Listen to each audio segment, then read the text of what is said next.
buenas noches, bienvenidos a un programa más de salud en primera persona. Muchísimo frío, nieve. ¿Qué pasó? Llegó la nieve al llano. Llegó el invierno con todo. Bueno, gracias a la gente que ya nos está mandando mensajes en este programa, en este miércoles tan frío. Bueno, y estamos un poco ahí con la voz tomada, nos agarraron todos los bichos, las bacterias, los virus, los piojos. Bueno, a mí los piojos no. Los piojos no, en mi caso no. Mucho frío. Bueno, agradecemos a la gente que ya nos está acompañando a través de nuestro canal de YouTube. Y ya están mandando mensajes. Sí, ¿no? Y además no solamente en el de YouTube, sino en Facebook, Instagram nos pueden mandar mensajes. Ampros Mendoza, lo que necesites, lo que quieras, lo que te pareció. ¿Vieron los videos de los recortes del programa anterior? Hermosos. Hay muchos consejos ahí, así que síganos. Exactamente, nos pueden seguir a través de todas las redes. Ampros MZA, menos en Facebook, que es Ampros Mendoza, todo junto. Bueno, y comenzamos con este programa. Mucho frío afuera, pero aquí está calentito. Estamos bien, ¿no? Ya estábamos riéndonos y preguntando. Nos adelantamos a la entrevistada. Mate de por medio. Como estamos medio enfermos, cada uno tiene su mate.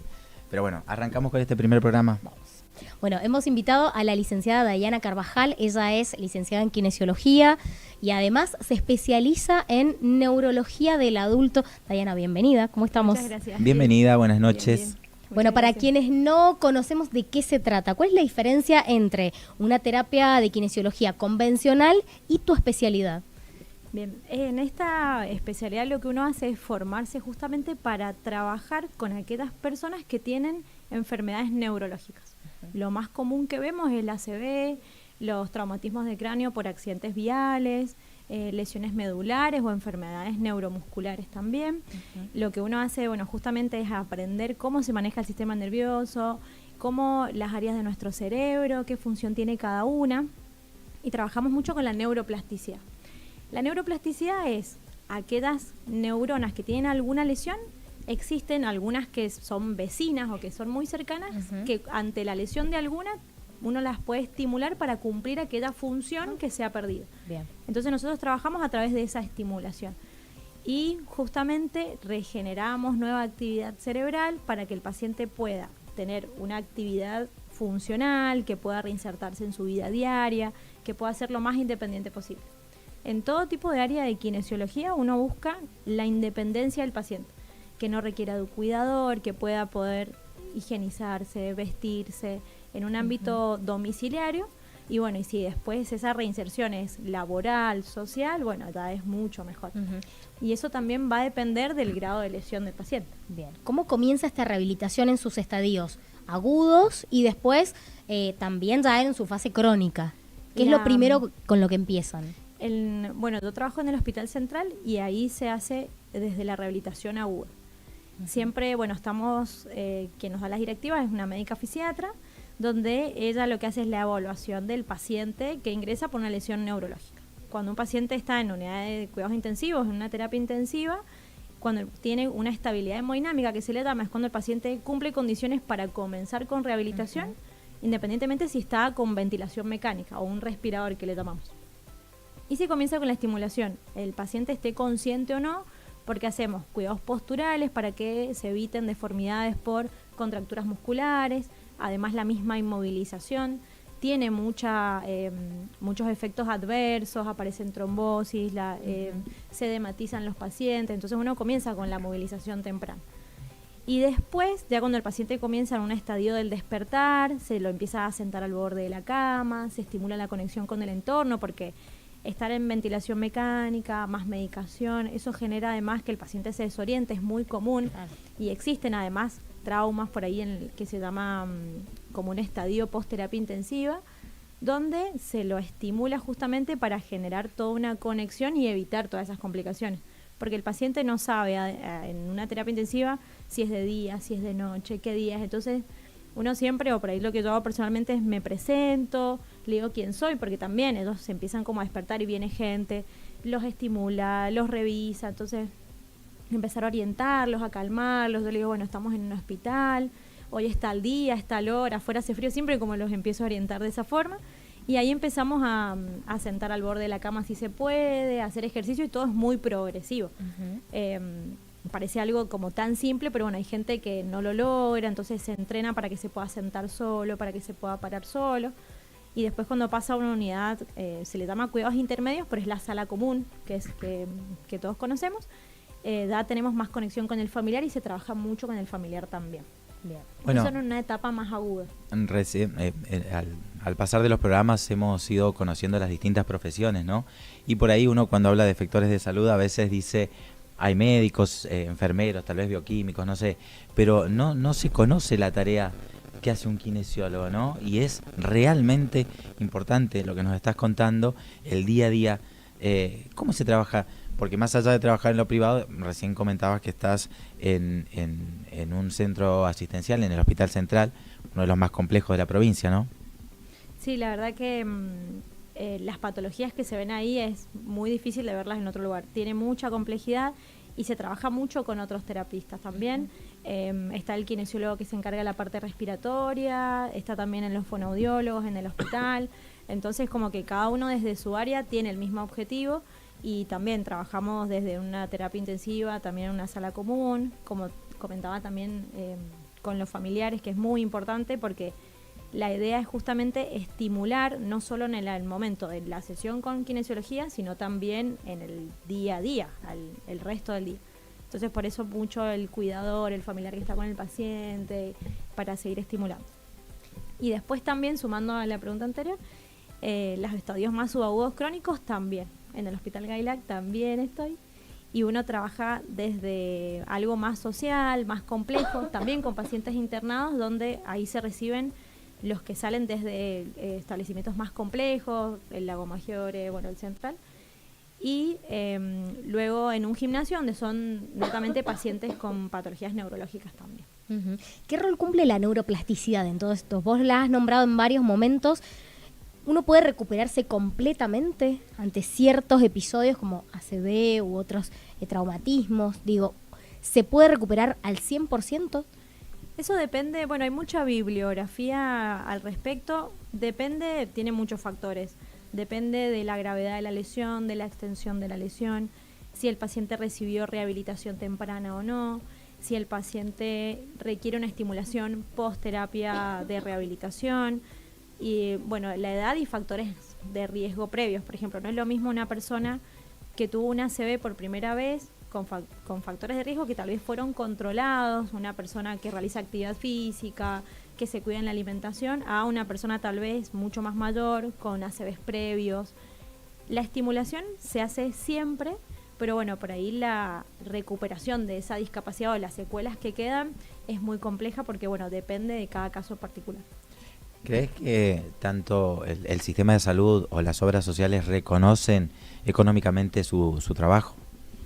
Y la verdad que estoy como un poco en desacuerdo, como que nosotros siempre, bueno, o se habla con colegas y la verdad que el trabajo de todos los profesionales que se encargan de salud, la verdad que es muy importante y cada uno pone lo suyo y es muy complejo. Y bueno, y como que uno siente que tal vez no está reconocido del todo. Porque se trabaja mucho con el paciente, uno está encima, nosotros, bueno, el trabajo también es mucho trabajo físico desde nuestra área, pacientes que los tenés que empezar a rotar en la cama, ayudarlos a sentar, hacerlos caminar, y el trabajo desde una sola persona se puede realizar, pero tal vez con un compañero podés trabajar mucho más. A veces, no sé, yo por ahí tengo una contextura más pequeña y, no sé, le paramos pacientes muy altos, grandotes, y bueno, y se hace mucha fuerza y trabajamos mucho y bueno, y por ahí uno siente que tal vez no es como bien. ¿Y las familias colaboran en esto? O sea, ¿cuál es el rol que deberían tener para secundarte, digamos, en esta rehabilitación?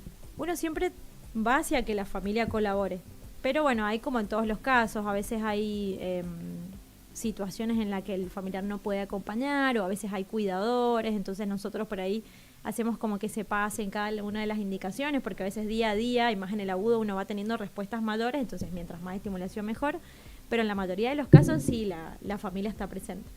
Y en cuanto a los gimnasios que recién hablabas, ¿están preparados para continuar con este tipo de terapias? Sí, el gimnasio, bueno, hay muchos lugares muy conocidos que la verdad que están muy bien preparados, y el que tenemos en el Hospital Gailac, la verdad que también nosotros a veces buscamos hacer tareas o uno trabaja no como si fueran un gimnasio con movimientos más específicos, sino que uno busca, no sé, tareas en las que un paciente pueda alcanzar algo de una alacena, recoger algo del piso, poder sentarse, pararse o poder hacer actividades más funcionales, más cotidianas.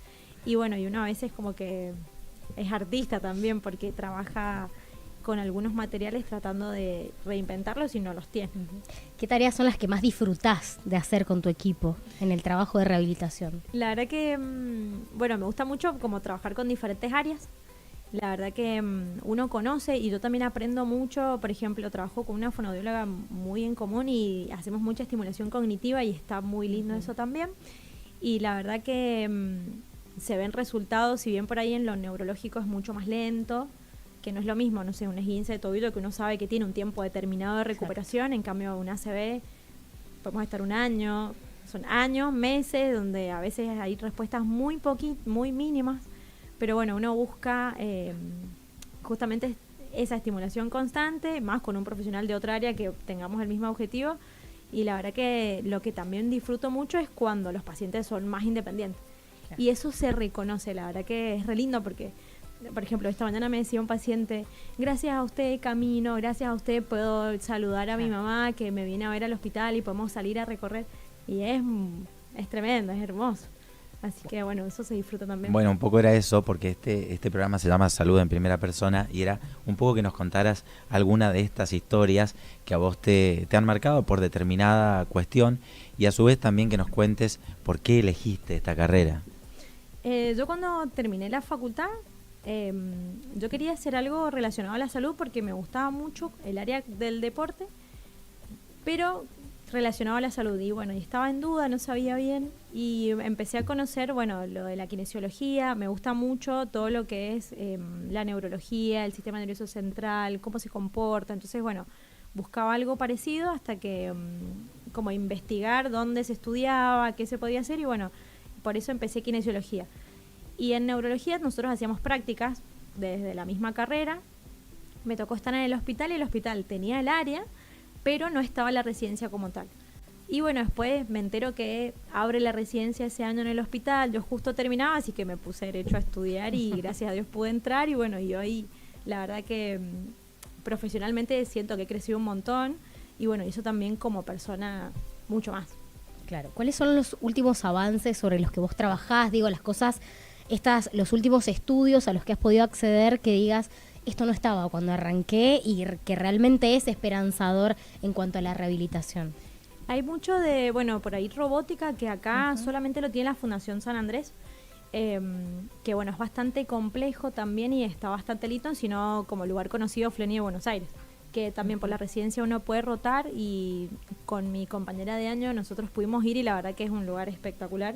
Y bueno, y hay mucho de formación y la residencia también te lleva mucho a leer bastante de artículos, pero bueno, de neuroplasticidad hay bastante y mucho de terapias específicas. Por ejemplo, dentro de la kinesiología neurológica hay áreas que se encargan más de estimular lo cognitivo, entonces por ahí uno aprende más de trabajar primero esto de lo sensorial, de poder sentir, porque yo no puedo mover algo que no sienta y según las áreas, o sea, por ahí es lo más común que se pierda estas áreas de sensibilidad, de reconocimiento, entonces esto último nuevo como que te lleva a eso, decir, bueno, yo no voy a estimular un brazo que no se pueda mover si yo antes no puedo saber si el paciente lo reconoce.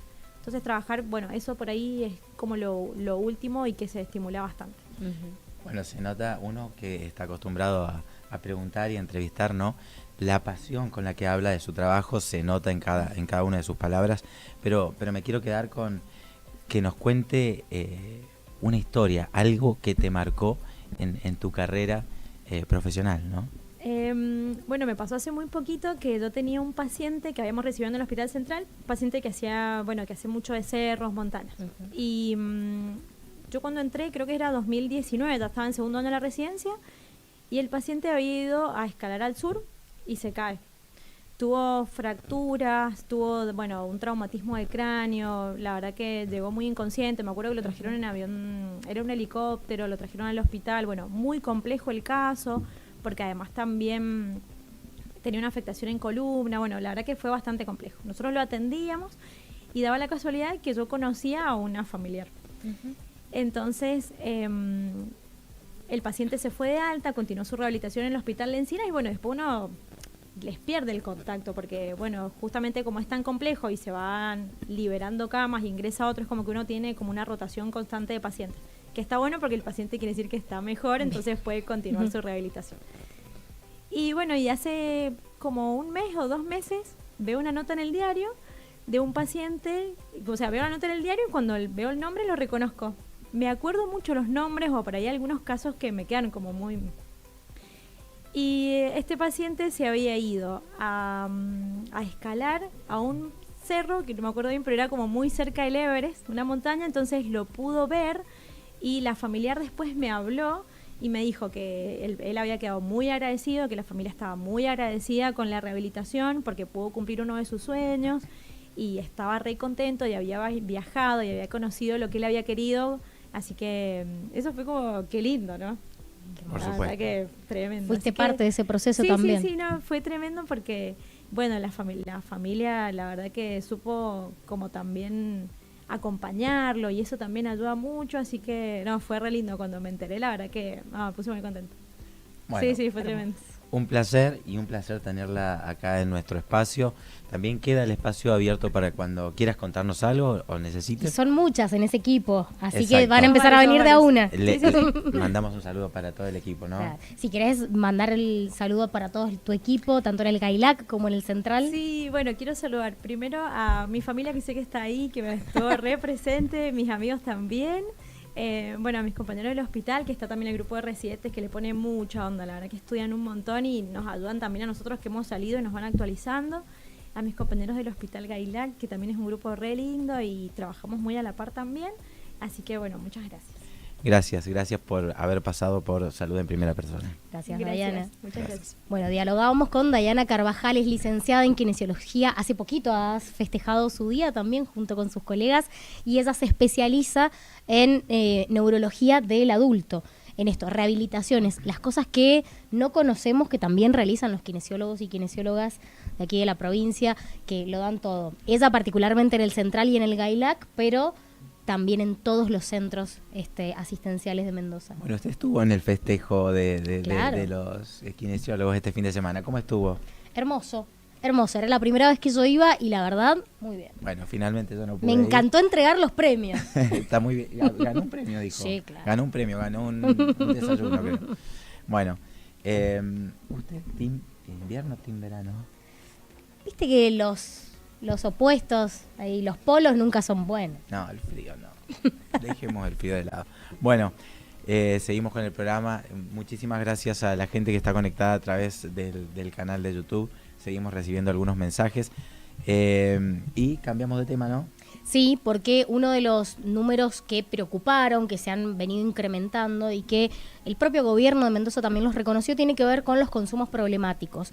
Aquí también Mendoza no es ajena a una realidad nacional, también internacional, y por eso le hemos invitado al licenciado en psicología Alex Urduña. Bienvenido, Alex, que también acompaña a personas con consumos problemáticos. Preguntarle cómo es la recepción que tiene tanto en consultorio como en los centros de atención en relación a estos casos, si usted ve que hayan aumentado. Bien, bueno, soy Alexander Orduña, ese es mi apellido. Sí, la verdad que nosotros hemos tenido que diseñar algunos dispositivos para poder responder a la demanda. En general, las condiciones en las que se acercan las personas, por supuesto hay mucha vulnerabilidad, pobreza estructural, conflictos tanto vinculares, familiares. A ver, el conflicto en sí, o cuando llegan las personas, reciben su atención, tienen su espacio. Y se trata de brindar una atención de excelencia, porque muchas veces también es el primer acercamiento que tienen a un espacio del estilo. Pero me parece que el primer problema, o lo principal a atender, tiene que ver con el acceso, ¿no? Las personas que no llegan a los dispositivos que nosotros tenemos pensados. También la falta de profesionales en relación a las especialidades como psiquiatría, quizás no tanto con las medicaciones, sino a los especialistas que tienen que realizar las evaluaciones o atención en urgencias.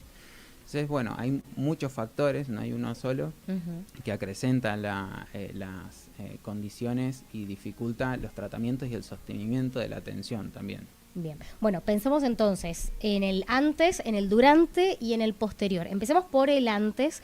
¿Cuáles son los factores que hacen que las personas no lleguen a los dispositivos que están destinados para eso? Yo trabajo en el Hospital Gailac, acá como mi compañera que pasó recién, que queda en el Algarrobal, Las Heras, y lo principal que veo en la clínica tiene que ver con el tema del transporte, tanto porque las distancias son grandes, ¿no? Algarrobal de Abajo, Borbollón, Plumerillo, también recibimos gente de la Valle. Entonces, primero el transporte, el boleto del colectivo. El boleto está bastante caro y para las personas que asisten al hospital es toda una decisión a veces, el boleto de ida y vuelta. Entonces, eso me parece muy importante, ese es el antes. En otra parte podemos ver por ahí este típico miedo o desconocimiento al pedir ayuda, ¿no? Al acercarse al hospital a preguntar, ¿no? Muchas veces al miedo a ser expulsados o sentir que es una derrota el acercarse al espacio, ¿no? Entonces por ahí el acceso a la información me parece que también es una pata que limita el acceso a los dispositivos. Alexander, en este antes que estábamos hablando, ¿cuál es el rol que cumple la familia en ese momento, no? Es fundamental el rol de la familia, incluso cuando hablamos de atención, en estos casos de consumo problemático, la familia, los allegados, los amigos, padecen tanto como la persona que está atravesando la situación de consumo. Entonces, también nosotros, cuando las personas llegan, ofrecemos atención, asesoramiento, porque necesitan información.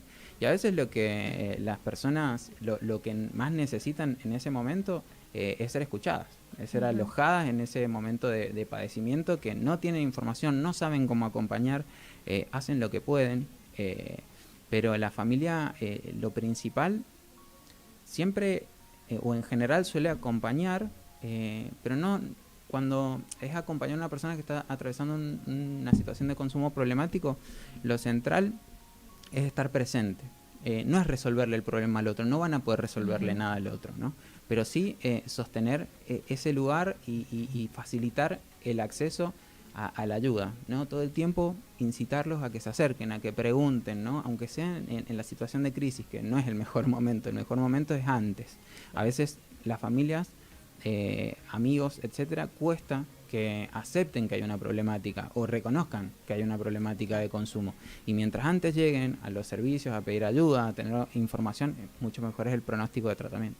Lo que has podido ver en consultorios, ¿vos advertís que haya aumentado la cantidad de personas que piden ayuda? Eso por un lado, y después si lo viéramos cualitativamente, ¿qué tipo de casos o qué tipo de consumos son los que se han incrementado o no? Bien.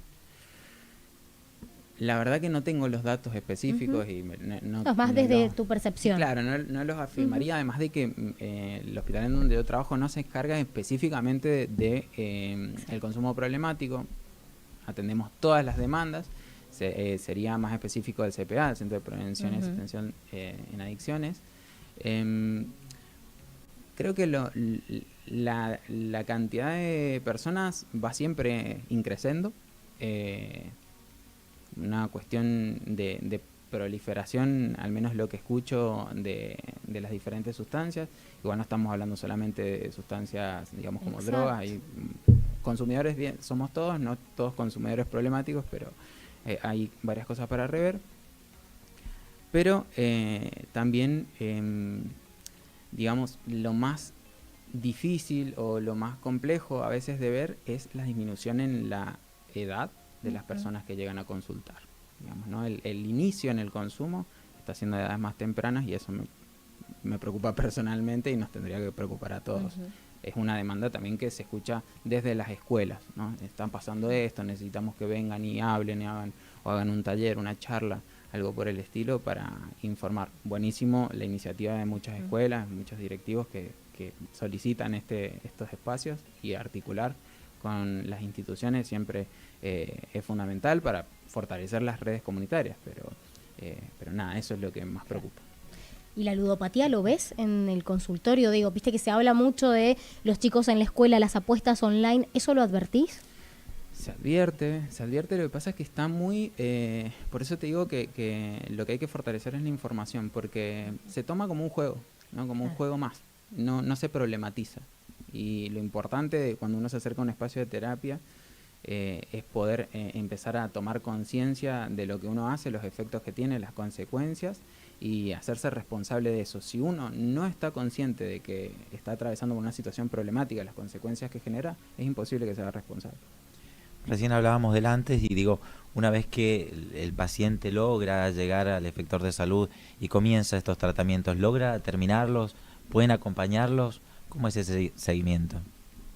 Está muy buena la pregunta, porque lo que más se dificulta es el sostenimiento de los tratamientos, de la atención. Por ahí se llega en situaciones de crisis o por cualquier motivo llegan a los servicios, pero no suelen prolongarse demasiado en el tiempo, no son lineales en general este tipo de tratamientos. Se entiende como parte del tratamiento que a veces se deje, haya una recaída, después vuelvan, pero creo que donde nosotros como sociedad nos tenemos que preguntar, repreguntar y empezar a pensar es el tema de acercarnos. Que si después la decisión es de la persona, una cuestión subjetiva de si continúa o no continúa, o es parte de su proceso, es una cuestión individual donde nosotros no podemos interferir demasiado, pero sí acercando a los dispositivos, es decir, estar más cerca de la comunidad para que realmente el que necesita y quiere pueda acceder. Bueno, recién hablábamos un poco de que en algunas situaciones no nos damos cuenta de que es un consumo problemático. Podemos empezar preguntándonos cuándo un consumo deja de ser solo un consumo y se vuelve problemático. Bien. Bueno, como decía recién, consumidores somos todos consumimos diferentes tipos de contenidos, de redes sociales y de un montón de cosas. Consumo problemático es a partir de que ese consumo empieza a tener repercusión o consecuencias en diferentes áreas de nuestra vida importantes, ¿no? Lo laboral, lo académico, lo vincular, emocional, lo físico. Entonces ahí estamos hablando de un consumo problemático. Bueno, también muchas veces se suele asociar el consumo problemático por ahí con una condición socioeconómica baja, pero lejos estamos de eso, ¿no? Totalmente, estamos muy lejos, estamos todos atravesados por... quizás suene repetitivo y perdón, ¿no? Pero creo que la diferencia entre el consumo problemático, las dependencias y las adicciones atraviesan a todos los estratos sociales por igual. La diferencia es el acceso a los tratamientos que tienen cada uno.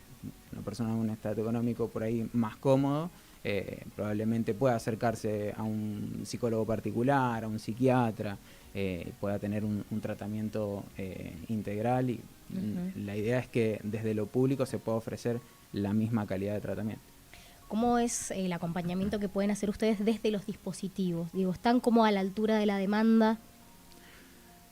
Profesionalmente sí. No, digo, a nivel de infraestructura, cantidad de personas, organización. Realmente hacemos lo que podemos, tratamos de siempre estar con estos dispositivos como nosotros, yo siento que lo creamos en conjunto con mis compañeros, el espacio de escucha en salud mental, que es un espacio de libre demanda, que se pueda acercar cualquier persona que tenga cualquier tipo de duda, desde lo más leve, entre comillas, porque depende de la persona, pero hasta lo más grave, y va a tener una respuesta, va a tener su espacio para ser alojada y escuchada. Pero también viene un poco a responder a esta cantidad de demandas, si bien son atendidos en el día, nos desbordan y a veces quedan para otro día y así, y es cuestión de que pases cualquier día en la mañana por el hospital bien tempranito, así con un par de grados bajo cero, y vas a ver de personas de todas las edades haciendo la cola, y todos sabemos que no todas esas personas se llevan un turno. Bueno, hemos visto en los últimos meses que nacen chicos ya con cocaína en sangre. ¿Qué pasa con esto? Es una situación muy compleja. Realmente llegan en general judicializados, ¿sí? Por intervención de los diferentes ETI, ¿sí? Que son los dispositivos que garantizan los derechos de los niños, niñas y adolescentes.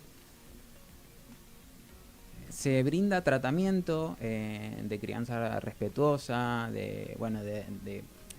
directamente se trabaja con los padres, porque bueno, hay una cuestión ahí que trabajar, pero creo que no hay que sacar el ojo de que es un síntoma, que es un síntoma social, digamos, qué es lo que está pasando, que ya llegamos a este punto, digamos, ¿no? Pero sí, lo que se hace en general es brindar tratamiento para padres, información, acompañamiento y seguimiento de la situación judicial, porque digo, esto no queda solamente en la parte de salud mental. Bien. Alex, como para ponerle cuestiones, hacerlo muy concreto, si alguien que tenga un consumo problemático nos está escuchando, vive cerca del GAILAC o de cualquier otro afector, pero vamos a poner este ejemplo que vos conocés de primera mano. ¿Qué es lo primero que tiene que hacer concretamente? ¿Cómo saca un turno? ¿Va de manera espontánea? También como para empezar, viste, a materializar esto. Si necesito este tipo de acompañamientos, ¿qué es lo primero que tengo que hacer? O recién decías justamente también que lleguen antes del momento crítico también, entonces la familia también es importante en ese momento. Totalmente. En el hospital tenemos un dispositivo que es a libre demanda, que se atiende en el mismo día, o sea, a veces se hace un poco largo, porque a lo mejor tiene que sacar turno a las 8 de la mañana y a lo mejor los atendemos a las 10, 11, ¿no? Pero depende de la cantidad de gente que haya. El dispositivo que diseñamos es los días jueves, se pueden acercar un rato antes de las 8:30 que empezamos a atender, a sacar un turno. Puede ser cualquier jueves, todos los jueves del mes. Bien. Vamos a estar ahí. Se acercan, si hay una situación de urgencia siempre se pueden acercar, no hace falta que saquen turno, vienen y nos consultan y nos preguntan, y cualquier día de la semana, porque siempre va a haber un profesional, ya sea psicólogo o trabajador social, que va a estar ahí para asesorarlos y para acompañarlos y ver cómo los puede ayudar. Esto estoy hablando de cualquier tipo de problemática, información, tratamiento individual, grupal, lo que quiera la persona en ese momento se puede acercar. O tener la primera experiencia, no sé, de hablar con un psicólogo, ¿no? A ver cómo es, ¿no? Hay gente que se acerca por eso, ¿no? A ver cómo será ir al psicólogo, ¿no? En el caso específico de consumos problemáticos, pueden acercarse de la misma manera, aunque lo que recomiendo es acercarse a los CPA de cada departamento que se especializan en estas problemáticas. Perfecto. Bueno, muchísimas gracias. Muchísimas gracias, Alexander, y como les decimos a todos los invitados, tienen el espacio abierto para cuando necesiten comunicar algo. Claro. ¿Hay algo más que nos haya quedado como mensaje, digo, en un tema tan sensible para todos nosotros, que es el consumo problemático, y que cada vez sean más chicos los que vemos con esta situación? Que la familia, que las personas que están atravesando la situación de consumo no se queden solos, que no se ensimismen y quieran resolverlo por sí mismos, que hay dispositivos profesionales y un montón de gente que está para ayudarlos, y que hay posibilidades y que sí se puede resolver, así que es cuestión de que tomen la iniciativa y que se acerquen, que van a ver que siempre se van con una respuesta satisfactoria. Muchísimas gracias Alexander por este ratito. Bueno, el licenciado Alexander Urduña, ahora sí, lo dije bien, perfecto, ahora sí, la segunda es la vencida. Licenciado en psicología, especialista también, y acompaña a consumos problemáticos en el GAILAC, también trayéndonos ahí lo concreto, como bueno, ¿qué pasa si puede ser más fácil de lo que creemos? No hay que hacerlo solos, hay profesionales que están a la altura para todo esto y que están sobrados. Y así la importancia del acompañamiento de la familia en estos casos, ¿no? Que por ahí también lo padece, igual que quien tiene algún consumo problemático. Bueno, y también algo que hemos hablado con otros profesionales, como no es solamente esto de salud mental, o cómo la salud mental implica un montón de otras situaciones materiales, de infraestructura, laborales, que terminan siendo causa y efecto de un consumo problemático. Exactamente. Bueno, seguimos con el programa. Vuelve la invitada estrella, que hacía un par de programas que no la teníamos. ¿La presenta usted? Sí, claro, tenemos a la secretaria general de AMPROS, Claudia Iturbe. Bienvenida. Gracias, muchas gracias por invitarme nuevamente. Bueno, semanas movidas, porque ¿en qué situación estamos en relación a audiencias paritarias? ¿Cómo venimos con eso? Bueno, estamos en un cuarto intermedio. Ustedes saben que el último ofrecimiento se rechazó. Y bueno, estamos esperando, el lunes próximo tenemos la próxima audiencia en la cual esperamos que se mejore la propuesta, y fundamentalmente no solamente desde lo económico, sino también tenemos todo la problemática de los pase a planta. Yo te diría cerca del 60% de los profesionales hoy que están trabajando están en negro. Es un número alto. Altísimo. En relación pesar a, que otras, no a otros trabajadores del Estado. No hay otros trabajadores del Estado que estén en esta situación. No hay. El único ministerio que tiene esta modalidad es el Ministerio de Salud. Increíble, de manera increíble, porque sostener la salud pública con profesionales, que el recurso humano es lo más importante, que con un recurso humano precarizado, es una locura, porque hoy están y mañana no. Hay como un aprovechamiento, no sé si es la palabra, ¿no? Pero del tema de la vocación, porque recién escuchábamos a los profesionales de la salud hablar con una vocación, con una pasión. Sí. Entonces hay un aprovechamiento, creo, de esa situación. Sí, mira, yo creo que esto es histórico, ¿no? Siempre se ha pensado que todo lo que es salud es vocacional, ¿no? Pero bueno, la gente tiene que entender que los profesionales tienen que comer con esa vocación, tienen que mantener a sus familias, tienen que pagar el alquiler, tienen que tener una obra social, tienen que tener una RT si tienen algún accidente de trabajo. Bueno, es lo que tienen que estar protegidos para el día de mañana en una jubilación, con una jubilación, que la vida pasa muy rápido y uno cree, los jóvenes creen que son eternos y no es así, o sea, uno llega rápido a la edad de jubilación y bueno, tienen derecho después de haber trabajado toda una vida de poder jubilarse, ¿no? Entonces, esto que como decís vos, que lo aprovecha el gobierno, ¿no? Y dice, ustedes tienen que poner todo porque esto es vocacional y porque la gente necesita de la salud. Bueno, esto es la salud pública, ¿no? La salud pública, cuando hablamos de salud pública y hablamos de salario de los profesionales de la salud, no estamos hablando solo de la plata que le entra al bolsillo al profesional. Estamos hablando de el que sostiene el tratamiento, el diagnóstico, todo esto que han estado explicando los colegas recién, con gente muy capacitada, que ha estudiado más de 12 años quizás, con una residencia, que se ha capacitado, y que lamentablemente los vamos a perder. Los dos profesionales que se fueron son prestadores, o sea que facturan hace más de... la kinesióloga más de 6 años que está con esta situación, y ella está justamente por una cuestión vocacional, pero ¿cuánto le va a durar? Es una chica joven que a lo mejor en este momento no tiene familia, pero el día que quiera hacer una familia, que tenga que tener, que quiera tener hijos, que va a necesitar de una estabilidad laboral, de una entrada como para poder pedir un préstamo y tener un bono de sueldo. Entonces, lamentablemente lo que se afecta es la gente que recibe esta atención tan especializada, que la va a perder. Entonces realmente nosotros creo que cuando hablamos, y sobre todo AMPROS, que representa a los profesionales de la salud, todos los profesionales de la salud, desde médicos, bioquímicos, fonoaudiólogos, psicólogos, trabajadores sociales, kinesiólogos, bioquímicos, que son los que conforman el equipo de salud, cuando hablamos de salario para ellos, estamos hablando de salud pública, de excelencia, de calidad, de accesibilidad a la salud pública. Hoy hablamos de salud mental en el programa y también esta semana hubo reclamos de profesionales de la salud mental en relación a sus condiciones laborales, las diferencias salariales que hay en relación a esto. ¿Cómo sigue esto? Bueno, la verdad que nosotros estamos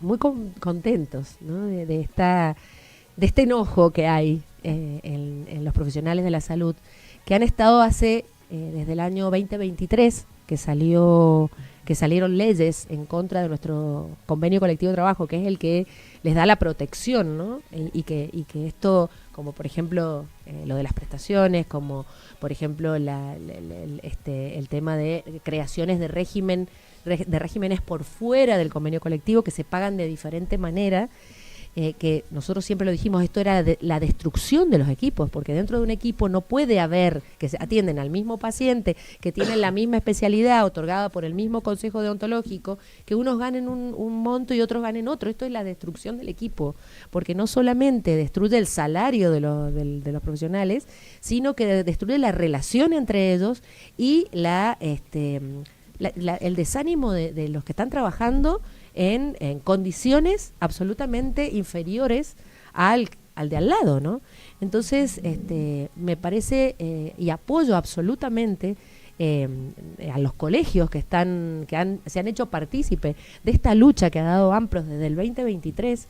Es más, con los colegios firmamos un petitorio al gobernador, y lo firmó el Colegio de Psicólogos, el Colegio de Psicopedagogos, el Colegio de Trabajo Social, de fonoaudiólogos también, lo firmaron porque creo que AMPROS siempre luchó por el sostenimiento del equipo, ¿no? Y por la igualdad en el trabajo. Por supuesto que no necesariamente tenemos que ganar lo mismo. Eso siempre lo hemos dicho. Esto es un error en el cual han confundido también a los profesionales de la salud. Porque no es así. En nuestro convenio colectivo de trabajo no ganan todos lo mismo. El que está especializado gana más. El que es jefe gana más. El que tiene más hora y trabaja más gana más. El que tiene más productividad gana más. O sea, no es, digamos, lineal como en cualquier otro régimen administrativo donde todos ganan lo mismo. No. En nuestro régimen justamente fue creado para que no ganaran todos lo mismo, pero sí una coherencia. O sea, no puede teniendo la misma especialidad, las mismas horas, el mismo paciente, uno ganar el doble que el otro o más, ¿no? Entonces esto genera también un desgaste, unas condiciones laborales muy graves, ¿no? Por eso festejamos que haya empezado a moverse el colectivo, ¿no? Porque esta lucha tiene que ser una lucha colectiva, porque es la única manera de salir de esta situación. Los prestadores tienen que hacer una lucha colectiva para poder salir de esta situación. Los que ganan diferente y hay una discriminación, tienen que haber una lucha colectiva, porque si no, no va a haber solución. Así que festejamos y apoyamos esta lucha, porque la salud mental hoy en la provincia es la pandemia que existe. Y recién lo explicó el profesional. O sea, realmente es grave la situación que están pasando la población de Mendoza con respecto a la salud mental de niños, niñas, adolescentes y adultos. Bueno, recién te escuchaba decir, y lo hemos venido hablando en los diferentes programas, el tema de la destrucción de los equipos, la reducción. Hemos sabido que en los últimos días en muchos efectores de salud los profesionales de la salud renuncian. Esto afecta directamente al profesional que se queda trabajando porque hay una exigencia mucho mayor. Claro, absolutamente. O sea, creo que esta tendencia a la flexibilización laboral, al achicamiento del Estado, se puede hablar en otras áreas, pero no en salud pública, no en educación pública. O sea, esto justamente, y se ha visto la lucha que se ha dado en educación pública, tiene que ver con esto, ¿no? Uno puede achicar el Estado, puede reducir costos, puede reducir costos políticos, pero no se puede reducir ni salud, ni educación, ni seguridad, que es lo que se está achicando en este momento, porque está afectando directamente a la gente, Y la verdad que nosotros hemos tenido siempre una salud de excelencia, Argentina ha tenido una salud de excelencia. Y esto, como decís vos, los profesionales, gracias a Dios o lamentablemente, con toda la capacitación que tienen, son requeridos en muchos lugares del mundo. Entonces tienen abierta la posibilidad de poder elegir. Entonces, un profesional que ha sido y que el gobierno ha gastado, el Estado, no el gobierno, el Estado ha gastado en ellos, en capacitación, en formación, en facultades, en primaria, en secundario, en universitario, en residencia, y perderlos después y que se terminen yendo o a otro país o a otra provincia o a su parte privada, donde ellos van a tener muchos menos pacientes, van a ganar quizás lo mismo, no te digo a lo mejor mucho más, pero lo mismo, pero con otras condiciones laborales, manejando su tiempo, como sabemos que vienen los jóvenes ahora, que les gusta manejar su tiempo, en tener sus horas libres, sus actividades recreativas, No, y que Entonces tal vez estamos tal abriendo vez su consultorio no sea un vida. contenedor, por ejemplo, como hemos conocido Exacto, casos. en el GAILAC, por ejemplo, ¿no? Entonces, bueno, y también las condiciones de poder dar respuesta a la gente. Porque cuando vos tenés un profesional saturado, donde le ponés, no sé, 30 pacientes por día y no puede dar respuesta, y a lo mejor ese paciente lo vuelve a ver 3 o 4 meses después, o como en neurología del NOTI, que tienen turno recién para enero del año que viene, la verdad que es bastante desilusionante, ¿no? Sí, o como nos comentaba Marcela también, Marcela Mora, también de AMPROS, esto de que la cantidad, cada cuántos minutos debían colocar Claro. un turno, era una Bueno, cosa eso es inhumana. Eso es lo nuevo. Lo nuevo es que les ponen un turno cada 15 minutos, sin respetar el criterio profesional. O sea, si lo que nosotros, o la recomendación de AMPROS es, ustedes se toman el tiempo que necesita un profesional, porque es su matrícula la que está en riesgo. Entonces, si el profesional necesita 1 hora y media para atender a un paciente porque está evaluando y necesita tener más tiempo para tener una evaluación real y tener un diagnóstico o hacer un tratamiento que realmente sirva, se lo tienen que tomar. O sea, no puede el gobierno poner pautas a una praxis profesional. Claro, es que Entonces, terminan bueno, después enfrentándose pobres con el contra paciente. pobres, digo, trabajadores, los Sí, sí, pacientes, sí, sí. porque si el profesional ve que tiene una fila de una cuadra que atender, va a estar en una situación tomando decisiones que no Bueno, debería tomar. Eso es lo que desgasta al profesional. Escucha. Eso es lo que mata al profesional, el burnout y todo esto es generado por la misma institución, ¿no?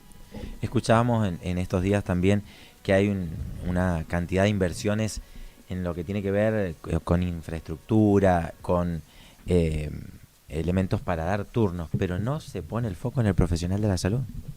Cuando lo planteamos en las paritarias nos han vuelto a decir que no está en sus proyectos, en sus planes, pasar a planta a la gente. Directamente. Directamente. Esa es la respuesta que han dado en la paritaria. Entonces, y eso lo vienen repitiendo desde el 2015. O sea, Cornejo, cuando subió en el 2015, dijo, yo no paso nunca más a nadie por paritaria, voy a abrir los concursos. Nos pareció correcto porque nosotros también tenemos dentro de nuestra ley los concursos, los organismos colegiados, la Junta Calificadora de Mérito, que entre el mejor, el más capacitado. Creemos que el Estado tiene que tener los mejores profesionales. Y no lo abrió nunca el concurso. Los concursos fueron para algunos médicos y terminaron en el 2023 y no se dio más. O sea, entonces, y fueron muy poquitos. Y entonces tenemos ahora más de 2.000 profesionales en estas situaciones. Entonces, bueno, todo esto son cosas que van generando que estos profesionales tan valiosos y tan necesitados, y hoy en día con las urgencias que tenemos de salud mental, se vayan, ¿no? Y bueno, ¿cómo hacemos para retenerlos? ¿Cómo hacemos? ¿Cómo logramos que la comunidad pueda defender ese recurso humano, ¿no? Bueno, esto creo que lo único es el movimiento colectivo de las asociaciones, más los gremios, más los colegios, o sea, creo que tiene que haber un movimiento colectivo para que, digamos, podamos imponer una salud pública de calidad universal y para todos los mendocinos, ¿no? Que da respuesta. Y algo importante para empezar a que la gente entienda, el gobierno, la gente y todos, que con la vocación no se come. Porque parece que ese fuese el motivo. Sí, yo creo que antes también es como un criterio como antiguo, donde el profesional iba al hospital a hacer docencia, nada más. El profesional ganaba muy bien en su consultorio privado y vocacionalmente daba horas al Estado y hacía docencia y formaba y todo lo más. Y ganaba. Ahora, o sea, sabemos que hoy el Estado es lo más fuerte, la cantidad de pacientes que se han volcado a la salud pública es impresionante porque han perdido su obra social, porque han perdido su trabajo, porque no pueden pagarla. Entonces, hoy vemos que es todo lo contrario, lo que hay que fortalecer es la parte pública, ¿no? Ahí es donde se está pidiendo respuesta y no se está pudiendo dar.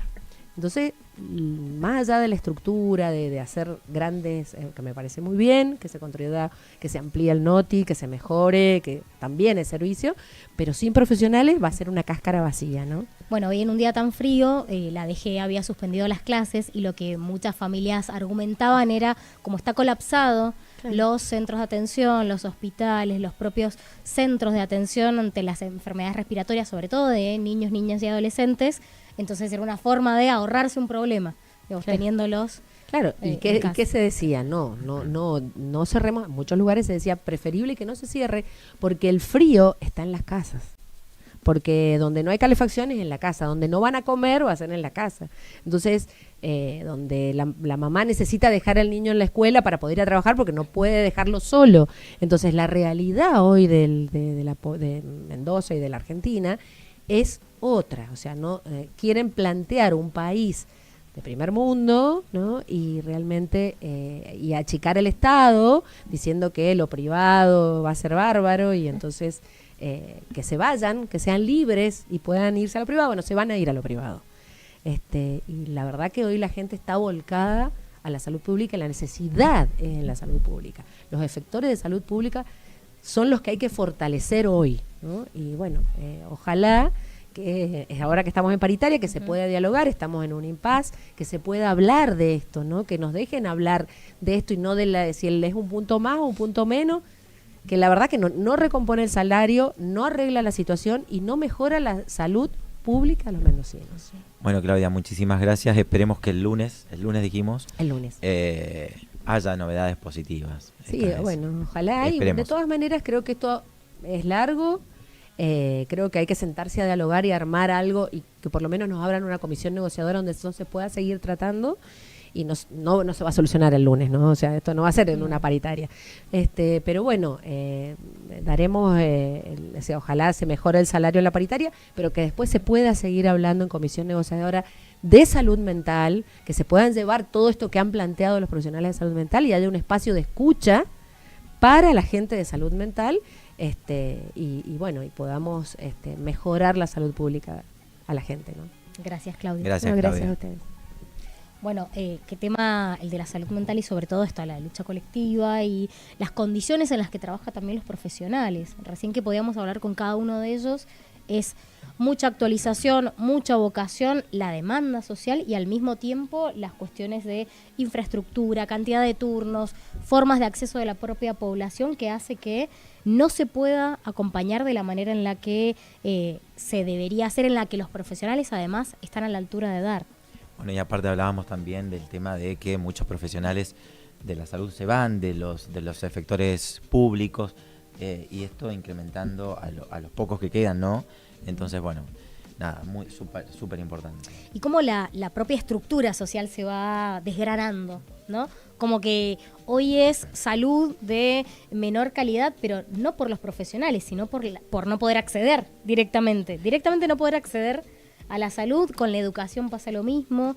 El pluriempleo de docentes, de médicos, de médicas. Recién escuchábamos decir a la licenciada Iturbe que turnos en el NOTI para enero del año que viene. Es una locura total. Pero bueno, cambiemos de tema. ¿Quién O sea, cuida a los que cuidan? También sí, ¿no? hay que decirlo. Bueno, por eso hemos invitado también a María Sol Guerrero. Ella es licenciada en psiquiatría y es especialista en dramaterapia. Nos va a explicar bien ella qué es. Es doctora. Sí, sí. Es licenciada, dijo usted. Ah, es licenciada, perdón. No. Sí, es como Psiquiatría. raro, porque medicina, viste que no sos licenciado, tampoco sos doctor de verdad. Es como que estás ahí en una cosa media extraña, intermedia, que no se entiende del todo. Contanos de qué se trata esto de la dramaterapia. Bueno, Bienvenida. primero. gracias, muchísimas gracias, estoy re contenta de estar acá, muchas gracias.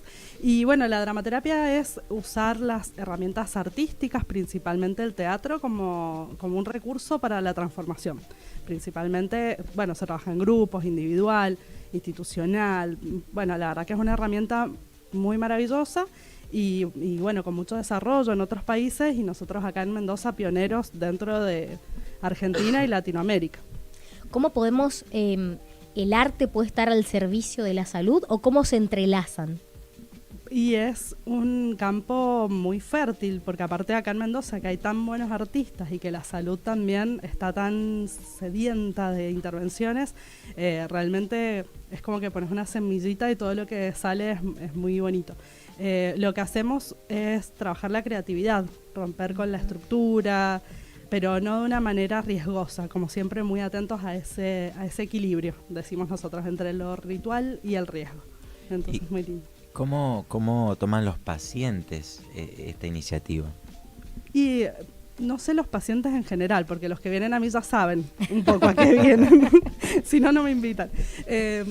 Entonces ya vienen con esa predisposición de, bueno, a ver, como curiosidad más que nada, ¿no? De ver qué pasa, porque también vienen como un poco cansados de lo tradicional o como ya habiendo dado muchas vueltas, entonces llegan con eso, con las ganas con la esperanza, ¿no? De poder producir algo nuevo y mucha dificultad también. Cuando la enfermedad mental o el sufrimiento está muy arraigado, se pone muy rígida la cuestión. Entonces, empezar a introducir herramientas artísticas abre nuevas brechas para poder traer algo novedoso. ¿Qué permiten eso, dentro de la terapia, el arte en particular en la salud mental? Digo, ¿qué puertas se abren gracias al arte? Me parece que tiene que ver con la puerta que cada uno necesite abrir, en definitiva. A veces, bueno, nosotros trabajamos ahí con la cuestión organizacional, entonces a veces lo que hay que ver es cuáles son los recursos que tengo, porque si no también suele pasar que en la palabra nos quedamos muy atorados en la queja. Y entonces cuando empezamos a mirar las potencialidades, lo que sí hay, a quién tengo al lado, quiénes son mis aliados, con quién puedo trabajar, a quién le puedo preguntar, cómo puedo construir, entonces el arte abre esa brecha de, bueno, a ver, ¿qué puedo hacer con esto que sí tengo? Que es muy bonito lo que surge ahí. Te pregunto porque, bueno, como siempre, como todo lo nuevo, cuando sos pionero, te miran como raro, ¿no? Entonces, que este espacio está para que le cuentes a la población, le digas el por qué y por qué tiene que hacer esto. Yo creo que una de las principales razones tiene que ver con que estamos muy solos, muy carentes de sostén, de institución, de grupalidad, no sé, ya no hay más grupo, no hay más barrio, no hay más iglesia, no, o sí, pero bueno, la iglesia está como también haciendo lo que puede, con lo que puede, entonces las instituciones han perdido ese lugar de sostén social, de crear entramado, de crear redes. Entonces, a partir de estas herramientas, lo que hacemos es dar como un lugar a donde poder traer la subjetividad de la persona y que se ponga en juego. Entonces, tiene que ver con eso, básicamente, para que se entienda y no hablarlo en difícil, un lugar donde yo puedo ser y nadie me va a juzgar. Nosotros una de las cosas que decimos es que hacemos sin ají, sin analizar, sin juzgar, sin interpretar, donde lo que vos creas esté bien. ¿Y en qué formas del arte aplicás vos en tus terapias? Yo trabajo con dramaterapia, que principalmente trabaja con recursos del teatro, pero también hacemos mucho uso de lo plástico, de alguna cuestión de lo sonoro, de la música, depende también de dónde está parado el terapeuta en este caso. Pero a veces es con miniaturas. Yo trabajo con botoncitos, por ejemplo. Entonces, bueno, a ver cómo es, contame cómo es tu, no sé, vengo peleado, tengo un problema. Bueno, dale, mira, en esta hoja usa los botones y los botones pueden ser una persona, pueden ser un sentimiento.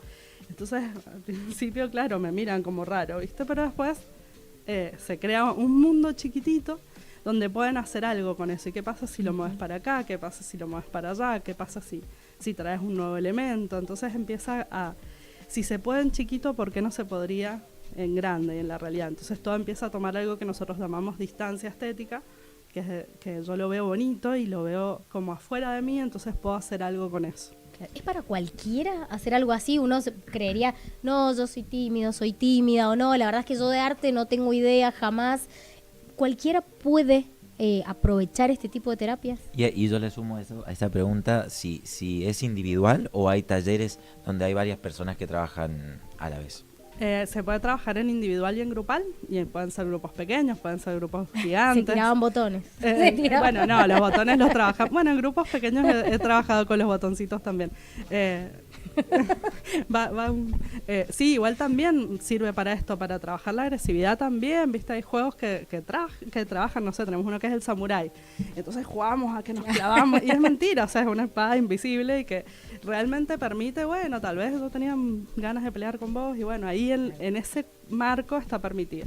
Entonces, sí es posible para cualquier persona que tenga ganas. Obviamente el terapeuta tiene que estar muy alerta, porque por supuesto que sí, hay una persona que tiene dificultades en contactar con la realidad, y no voy a trabajar tanto en la ficción, voy a trabajar más en el cuerpo, en el estar aquí y ahora, en conectar, porque para esa persona es mucho más importante, no sé, que salgamos al parque y tocar el pasto y poder jugar con, no sé, ver a los compañeros. Yo trabajo mucho con adolescentes, ir a la plaza y subirse a un juego, ya eso para nosotros es una intervención que integra el arte ampliamente entendido, ¿no? ¿Y hay prejuicios sobre esto?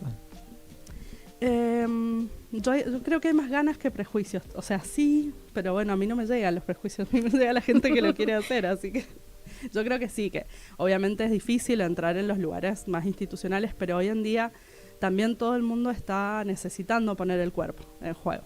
Entonces, bueno, estamos trabajando con hospitales, con instituciones, y la verdad que nos piden cosas diferentes y que a la vez sean serias y fundamentadas científicamente. Yo estoy haciendo el doctorado ahora mostrando la validez científica, y tiene que ver con esto, con darnos cuenta de que es una herramienta válida, que no es solo jugar por jugar, como los niños que sanan jugando, ¿no? Bueno, y estaban también organizando algunos talleres dedicados para residentes, especialmente. ¿Por qué creíste y han creído también con Ampros que es necesario en ellos particularmente? Yo creo que es necesario en todo el mundo, pero un poco lo que pasa con las residencias es que son la primera línea, y está toda la ilusión, todas las ganas, todo el envión de cuando uno arranca, pero a la vez está el sistema que te choca con la realidad, ¿no? Claro. Que es dura la realidad porque, bueno, todo lo que estaban charlando también anteriormente. Entonces, esta primera línea, si nosotros podemos prevenir, si podemos darles herramientas para poder pensar más allá de la rigidez institucional y que puedan crear en conjunto, entonces tenemos una luz de esperanza y de acción hacia el bienestar, en definitiva. Bueno, Salud en primera persona es el nombre del programa, y siempre le preguntamos a nuestros entrevistados eso. ¿Qué historia te marcó? ¿Cuál es lo que te hizo iniciar? Que nos puedas contar. Bueno, para mí lo más bonito fue cuando yo venía de una familia de ingenieros y arquitectos, gente muy sin botones, sin ningún botón. Hacíamos chistes de los libros, ¿viste? Sacábamos fotos en chistes de que... bueno. Y entonces cuando yo llegué a Mendoza, mi papá se enferma un montón, y yo ahí como que aproveché a ir a teatro, y medio eso, fuera de la norma, fuera de lo que se esperaba de una médica que tenía que hacer las cosas ahí correctamente. Y entonces empecé a ir a teatro, y eso era secarme las lágrimas antes de entrar. Y bueno, y realmente me tocaron unos profes muy maravillosos, y entonces me decían, vos que vas a ser psiquiatra, hay unas mujeres jubiladas que también tienen justo depresión y tal vez te sirve. Y entonces empezamos a hacer obras de teatro, y realmente yo me transformaba en cosas que yo no podía hacer normalmente porque estaba triste o porque pasaban. Y entonces empecé a descubrir esto, que en la realidad dramática, en el juego, se pueden trabajar un montón de contenidos propios, y bueno, y verdaderamente para mí eso fue como una salida también. La terapia también y otras cosas, por supuesto, pero esa fue mi historia, por eso yo llegué. Entonces después, cada vez que podía, iba a los talleres en el Hospital Pereira, en el Sauce, le preguntaba a los profes, ¿y cómo hacen? Y entonces me dijeron, hay un curso en Chile, y allá me fui a Chile, y así siguió la vida. Gracias, Sol. Muchas gracias. Y antes que se vaya, le decimos a toda la gente que quiera acercarse y contactarse con ella, ¿cómo puede hacer? Bueno, mi Instagram es solcito.saludmental, y está la Asociación Argentina de Dramaterapia, que somos pioneros acá en Mendoza, así que los invitamos. Muchas gracias. Gracias por venir a nuestro espacio, y queda abierto para cuando lo necesites. Hermoso, muchas gracias. No va a ser la última vez que venga. venga. Por supuesto. Jugamos la próxima. Exacto. Al samurái. Al samurái, ¿a quién querés? Espadas. Espadas. Bueno, esa María Sol Guerrero, médica psiquiatra, especialista en dramaterapia, y bueno, un montón de cosas que hemos aprendido hoy. Ha sido un programa hermoso. Yo tengo frío. Ha sido hermoso el programa, pero yo tengo frío. No soy team invierno, no soy team invierno, decir que está el mate calentito. Bueno, gracias por otro programa, gracias por, como siempre digo, cada programa es aprendizaje para nosotros también, ¿no? Y agradecer a toda la gente que se conectó a través de nuestro canal de YouTube. Tenemos mensajitos. A ver, Antes de irnos. Una gran profesional llena de empatía, carisma y mucha actitud para abordar al paciente. Con paciencia y mucho amor se logran muchas cosas. Hugo Gallardo y también Noelia, excelente profesional y aún mejor persona, Sol. Bueno. Mensajes. Son algunos de los que nos han llegado. Mensajes. Bueno, agradecemos a la gente que se ha conectado. Hermoso programa. Llegamos al final. Hasta la próxima semana. Hasta el próximo miércoles y gracias.